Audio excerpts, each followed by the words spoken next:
성경 요한복음 5장 12절에서 13절 말씀입니다. 요한복음 5장 12절에서 13절 말씀 봉독하겠습니다. 그들이 묻되 너희에게 자리를 들고 걸어가라가 한 사람이 누구냐 하되 고침을 받은 사람은 그가 누구인지 알지 못하니 이는 거기 사람이 많음으로 예수께서 이미 피하셨습니다. 아멘. 오늘 본문은 우리에게 너무나 익숙한 38년 된 병자 이야기입니다. 예전 같으면 강산이 4번이나 변했을 그런 세월에 38년 된 환자가 살아있다는 것 자체가 우리가 생각해 볼 때 신기한 일이지요. 세월이 변하여 의학이 발달한 요즘에도 38년을 살아있기란 매우 어렵습니다. 그런데 하물며 당시에 38년을 살고 있었다면 그것이 바로 기적이고 또 기적이라고 이렇게 말할 수가 있습니다. 그런데 이 기적이 이 환자에게 현실로 나타났습니다. 바로 예수 그리스도를 만나서 기적을 체험하신 것이지요. 이 환자에게 기적은 그의 육체를 살린 것뿐만 아니라 영혼까지도 새로운 생명을 얻게 하셨고 또 죄사함과 더불어 영생의 선물까지도 받게 하신 그러한 기적이었습니다. 예수님께서 예루살렘에 오셔서 성전을 먼저 찾지 않으시고 병자들을 찾아 가신 것은 세상에 오신 목적, 또 병든 자와 상처 입은 자들을 찾아 구원하시고자 하는 그러한 위대한 뜻을 암시해 주는 그러한 내용입니다. 특히 베데스다 연못에는 많은 병자들이 있었습니다. 맹인, 다리 저는 자, 또 혈기 마른 자들로 혼자서 활동할 수 없는 사람들이 모여 있었던 것이지요. 누군가의 도움을 받아야만 이제 살아가는 그러한 사람들이었습니다. 그 많은 사람들을, 그 많은 병자들을 제치고 유독 예수님께서 38년을 이제 알아온 이 환자에게 주님이 이제 직접 찾아가셨다고 하는 것은 그만이 누릴 수 있는 하나님의 은혜였으며 또 불가능한 것을 가능케 하신 주님의 사랑이었던 것을 우리는 성경을 통해서 알 수가 있습니다. 어쩌면 자신의 병을 고치기 위해서 38년을 인내와 끈기를 가지고 버텨온 그 정신을 이제 하나님께서 예수님께서 높이 사셨는지도 모릅니다. 그런데 중요한 것은 이 환자가 병이 들게 된 원인이 죄와 관련되어 있다는 것이죠. 그래서 14절에 보면은 그 후에 예수께서 성전에서 그 사람을 만나 이르시되 보라 내가 나았으니 더 심한 것이 생기지 않게 다시는 죄를 범하지 말라 하시니, 어떤 죄와 관련되어서 오랫동안 병화와 싸워왔는지는 성경에 기록은 없습니다. 하지만 예수님께서 죄의 문제를 이렇게 확실하게 꼬집어 주심을 통해서 그에게 그 병의 원인이 죄에 있다는 것을 가르쳐 주신 것이죠. 그래서 다시는 이제 죄를 짓지 않도록 이렇게 말씀하고 있는 것입니다. 하지만 만약 다시 죄를 짓게 된다면 이보다 더 큰 어려움이 이제 있다는 것 역시 암시하고 있습니다. 요한복음 9장에서 제자들이 맹인을 보고 죄의 문제를 거론하는 것을 우리는 성경을 통해서 이제 보게 되는데, 그때 예수님께서 제자들에게 이렇게 말씀합니다. 자신과 부모의 죄가 아니라 맹인으로 말미암아 하나님의 영광을 나타내시기 위한 것이다 라고 이렇게 말씀하고 있는 것이죠. 38년 된 병자 역시 부모의 죄도 또 하나님의 영광도 아닌 자신의 죄 때문에 그렇게 38년을 병과 병마와 싸워왔다는 것을 말해주고 있는 것입니다. 그러나 이 환자 역시 결국 죽음을 보지 않고 살아서 하나님의 영광을 나타나게 되었습니다. 그런데 더 중요한 것은 고침받은 환자가 자기를 고쳐주신 사람이 누구인지 알지 못했다고 하는 것이 더 큰 문제였습니다. 12절 13절을 보면은 그들이 묻되 너에게 자리를 들고 걸어가라 한 사람이 누구냐 하되 고침받은 사람은 그가 누구인지 알지 못하니 이는 거기에 사람이 많음으로 예수께서 이미 피하셨습니다. 그렇다면 고침받은 환자가 왜 예수님의 존재를 알지 못했을까? 왜 예수라고 하는 사실을 알지 못했을까? 한마디로 말씀을 드린다면 이 환자는 사람들과 너무 대화가 없었다라고 저는 그렇게 말씀을 드립니다. 소통이 단절되었기 때문에 예수의 소문을 듣지 못했던 것이죠. 가족과 친척이 있었다면 아마 예수에 대한 소문을 들었을 것입니다.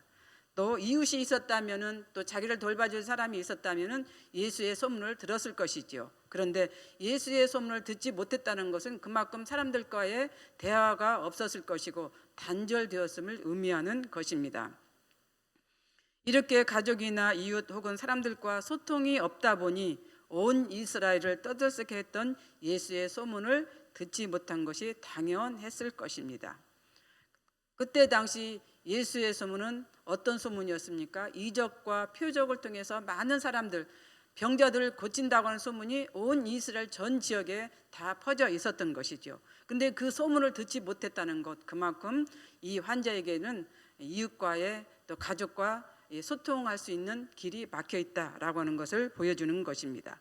마태복음 8장에서 보면은 환자들이 주님께 나오는 장면이 있습니다. 나병 환자 역시 예수님께 나와서 병을 고쳐달라고 하였고, 귀신 들린 두 사람 역시 나와서 자기들을 괴롭게 하지 말아달라고 애원하고 있습니다. 성경에 기록된 많은 사람들은 자신의 병을 고치기 위해서 예수님께 나왔는데 그것이 바로 예수의 소문을 듣고 찾아왔던 것이지요. 그런데 이 38년 된 환자는 그런 소문을 듣지 못했던 것입니다. 그런데 이 환자에게 예수님은 한 번만 찾아오신 것이 아닙니다. 두 번이나 찾아오셨습니다. 처음에는 병을 고쳐주기 위해서 찾아오셨고, 두 번째는 그 병의 원인, 죄의 문제를 이제 가르쳐주기 위해서 찾아오셨던 것입니다. 이렇게 두 번씩 찾아오신 것은 극히 드문 일입니다. 그런데 이 환자에게는 예수님께서 두 번 찾아가셨다라고 하는 사실을 우리가 기억할 필요가 있습니다. 이렇게 찾아오신 것은 이제 이 환자가 더 이상의 고통을 당하지, 죄로 인해서 고통당하지 않기 위한 우리 주님의 배려라고 할 수가 있습니다. 결국 15절의 말씀처럼 그 사람이 유대인들에게 가서 자기를 고친 이는 예수라고 고백한 이 사실을 보았을 때 아마 이 사람은 남은 여생 평생 이제 복음을 전하는데 앞장서면서 그렇게 살았을 것입니다.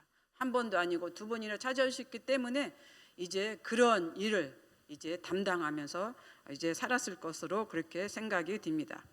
근데 저는 여기에서 이제 베데스다 연못, 우리가 이 38년 된 환자 하면 이 베데스다 연못을 떠올리는데 그 연못이 주는 의미를 한번 생각해 봅니다.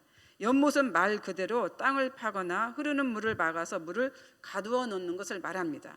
현실적으로 보면 살아있는 물보다 죽은 물에 더 가까운 것이죠. 이 물이 살아있기 위해서는 어떻게 해야 됩니까? 다시 물을 공급을 해야겠죠. 아니면 가끔씩 이 연못에 있는 물을 동여야겠죠. 움직이게 해야겠죠. 살아있게 하기 위해서는 그러한 일들을 해야 할 것입니다. 베데스다 연못 역시 이러한 상징성을 가지고 있는 것 같습니다. 가끔씩 천사들을 보내어 물을 움직이게 하여서 그 물이 살아있게 하는 것. 그런데 이때 맨 먼저 들어가는 자가 병을 고침받게 된다는 이런 상황을 통해서 아마 그 당시 많은 사람들에게 희망을 주고 소망을 주었던 것 같습니다.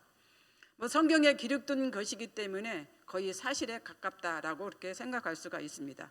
우리의 육체도 마찬가지입니다. 몸을 움직이지 않고 그대로 있으면 어떻게 됩니까? 점점 육체가 쇠약해져서 나중에는 병이 들어 죽게 됩니다. 영혼도 마찬가지이죠.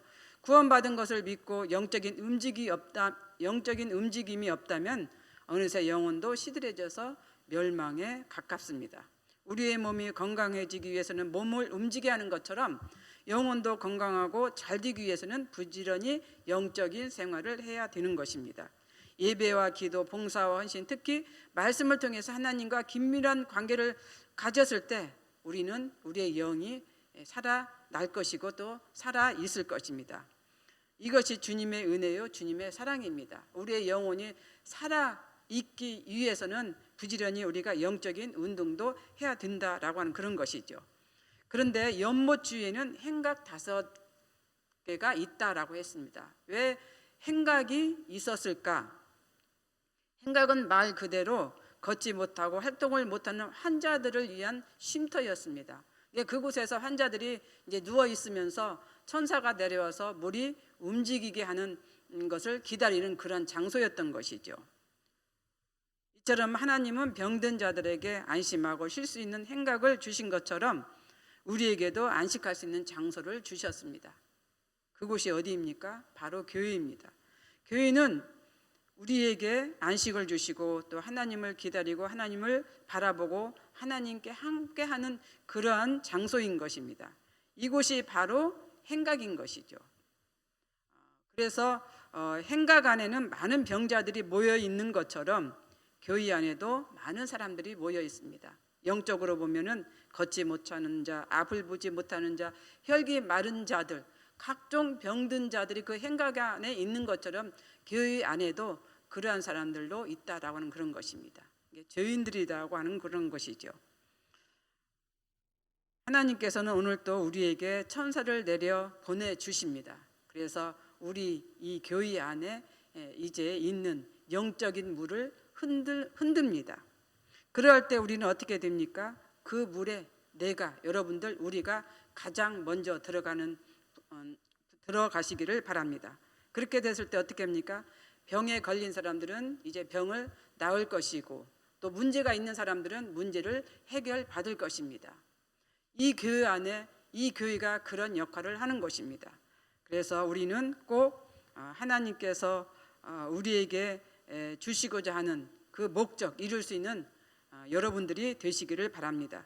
38년을 병마와 싸우면서도 오직 병을 고쳐야겠다는 끈기와 인내를 가지고 살아온 이 환자에게 주님이 2번이나 찾아가셨던 것처럼 오늘 또 주님은 우리에게 찾아오십니다. 한 번이 아니고 2번이 아니고 매일 찾아오십니다. 그럴 때마다 우리는 주님을 모시고 주님과 함께 동거동락하는 우리 모두가 되었으면 좋겠습니다. 더 나아가서는 문제가 있다고 하면 그 문제를 해결할 수 있는 그런 하루가 되었으면 좋겠습니다. 기도하겠습니다. 거룩하시고 사랑이 많으신 하나님 감사를 드립니다. 오늘 말씀을 들으면서 주님은 오늘 또 우리에게 날마다 찾아오시지만 우리가 그 주님을 영접하고 있지 않은 때가 많음을 고백을 드립니다. 거룩하신 하나님, 찾아오신 주님을 홀대하지 않게 우리 마음에 고이 모실 수 있는 우리가 되게 하여 주시옵소서. 내보내지 않게 하여 주옵소서. 그래서 주님과 함께 동행하는 오늘 하루가 되게 하여 주시옵소서. 예수님 이름으로 기도드립니다. 아멘. 공동 기도문입니다. 지금 들은 말씀이 내 삶으로 이어지게 하옵소서. 동네 샘매줄 성경 말씀으로 살아계신 하나님을 체험하며 영적 축복을 받는 성도가 되게 하옵소서. 후반기 사역을 축복하셔서 풍성한 결실을 맺는 말씀상 공동체 교회가 되게 하옵소서. 성도의 가정, 직장, 사업이 형통하여 평안하고 안정된 삶이 이어지게 하옵소서. 질병으로 고통받고 있는 성도들을 주님의 이름으로 고쳐주시고 회복시켜 주옵소서. 우리나라의 정치, 경제, 사회를 안정되게 하시고 평화의 도구가 되는 나라가 되게 하옵소서. 이 시간 공동 기도문과 개인의 기도 제목을 놓고 기도하신 후에 각자 삶의 자리로 나아가도록 하겠습니다. 기도하겠습니다.